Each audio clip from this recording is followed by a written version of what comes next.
नमस्कार, मैं हूं आपके साथ रविक्षा शर्मा और आप देख रहे हैं नव बिहार 24 न्यूज। चलिए रुक करेंगे आज की मुख्य खबर की ओर। मोतिहारी में एक निजी कार्यक्रम में पहुंचे केंद्रीय मंत्री सतीश चंद्र दूबे ने वक्फ संशोधन कानून का विरोध कर रहे लोगों पर जमकर हमला बोला। उन्होंने कहा कि वक्फ की कमेटियों पर पहले एक खास वर्ग का कब्जा था, डकैत ही जब इसके जज थे तो न्याय कैसे मिलता। उन्होंने कहा कि पहले वक्फ संपत्ति पर सिर्फ कुछ ही लोगों का अधिकार था, लेकिन अब गरीब मुस्लिमों और महिलाओं को भी इसमें प्रतिनिधित्व मिलेगा। उन्होंने कहा अब वक्फ संपत्तियों को मुट्ठी भर लोग अपनी पैतृक संपत्ति समझकर नहीं चला पाएंगे। अब इसमें आदि आबादी को भी शामिल किया गया है ताकि समाज के अंतिम पंक्ति तक लाभ पहुंचे। आरजेडी पर हमला बोलते हुए उन्होंने सवाल उठाया कि आज के वक्फ जमीन पर अस्पताल और स्कूल बनाने की बात क्यों नहीं कर रहे। साथ ही तेजस्वी यादव को घेरते हुए कटाक्ष किया, वो मुंगेरी लाल के हसीन सपने देख रहे हैं। बिहार में उनकी सरकार बनने का कोई सवाल ही नहीं है। सतीश दुबे के इस तीखे बयान से राजनीतिक हलकों में हलचल तेज हो गई है। मोतिहारी से अरविंद कुमार की रिपोर्ट। तो क्या कहना चाहेंगे इस पर आप? देखिए, देश का इतिहास गवाह है। आज़ादी के बाद जब कानून बना तब से समय समय से हर कानून में संशोधन होता है। वक्फ बोर्ड में भी संशोधन की आवश्यकता थी और इसमें संशोधन किया गया और राष्ट्र हित में बहुत ही महत्वपूर्ण बिल है।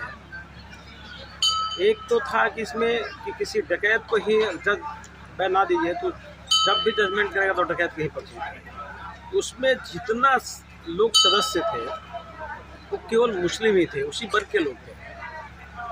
और अचानक से इतनी ज़मीन बढ़ गई वक्फ बोर्ड में कि सोचने का विषय है कि पहले आज से 10 साल पहले कितनी थी, आज कितना हो गया। और एक बहुत बड़ा वर्ग था पसमानदा मुस्लिम, जिसको उस बोर्ड में शामिल नहीं रखा गया, और छोटे छोटे मुस्लिम वर्ग के लोग थे जिसको शामिल नहीं किया गया था।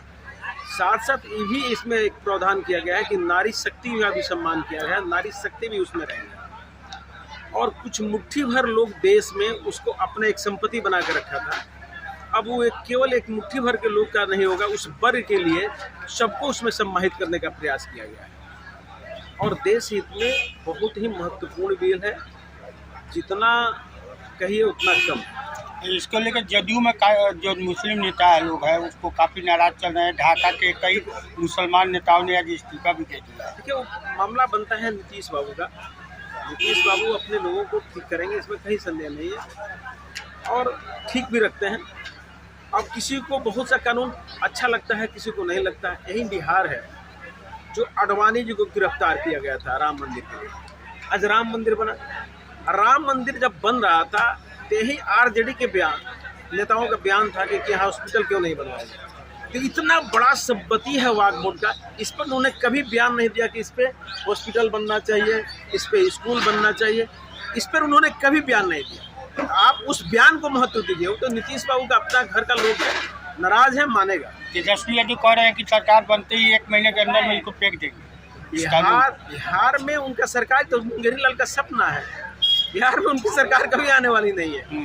विपक्ष में अच्छे विपक्ष के रोल में हो सकते हैं, माना जाए, लेकिन कभी बिहार में